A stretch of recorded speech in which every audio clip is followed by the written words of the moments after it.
నెల్లూరులోని మంత్రి ఆనం క్యాంపు కార్యాలయంలో ఆత్మకూరు నియోజకవర్గంలోని 22 మంది లబ్దిదారులకు 37,25,213 రూపాయలు చెక్కులను మంత్రి ఆనం రామనారాయణ రెడ్డి అందజేశారు. ఈ సందర్భంగా ఆనం మాట్లాడుతూ ఆత్మకూరు నియోజకవర్గంలో ఇప్పటి వరకు 205 కుటుంబాలకు 2,60,00,000 సీఎం రిలీఫ్ ఫండ్ అందజేశామని చెప్పారు. ఎన్టీఆర్ ఆరోగ్య భరోసా పథకం వర్తించని లబ్దిదారులకు సీఎంఆర్ఎఫ్ రిలీఫ్ ఫండ్ చెక్కులు అందజేశామన్నారు. కార్యక్రమంలో టీడీపీ నాయకులు, కార్యకర్తలు పాల్గొన్నారు.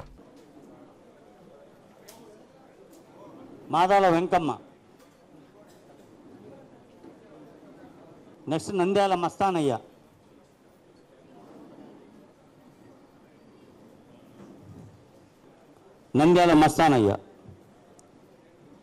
సూర్యపల్లి పెద్ద వెంకటయ్య,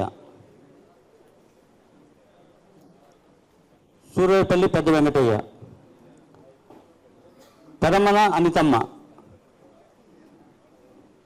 నెక్స్ట్ మర్రిపాడు మండలం బిల్లిపాటి పెంచలయ్య,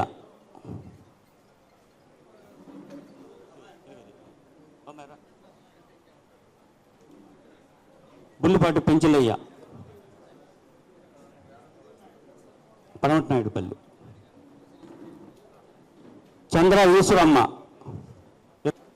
మోడేపల్లి నర్సమ్మ, పొంగూరు. కంచి కామాక్షి మహిళలకు ప్రత్యేక వస్త్రాలయం. శుభలగ్నాలకు, శుభకార్యాలకు పట్టు సాష్టాంగ నమస్కారం. నవ్యత, నాణ్యత, పట్టు పోగుల సౌందర్య కిరీటాలు కంచి కామాక్షి. కంచి పట్టు, కల్పవృక్ష పట్టు, Kanchi Kanakavarsha, Kanchi Kadambari, Kanchi tissue, Kanchi lightweight పట్టు, ఇక్కత్ పట్టు, ధర్మవరం పట్టు చీరలు 100% నమ్మకం, ఖచ్చితమైన తగ్గింపు. ఇంతేకాదు అందమైన యువతులకు lehengas, ghagras, half saris, western wear డ్రెస్సులు సరికొత్త మోడల్స్ లో మీకు అందిస్తుంది మీ కంచి కామాక్షి మహిళలకు ప్రత్యేక వస్త్రాలయం. మాగుంట లేఅవుట్, నెల్లూరు.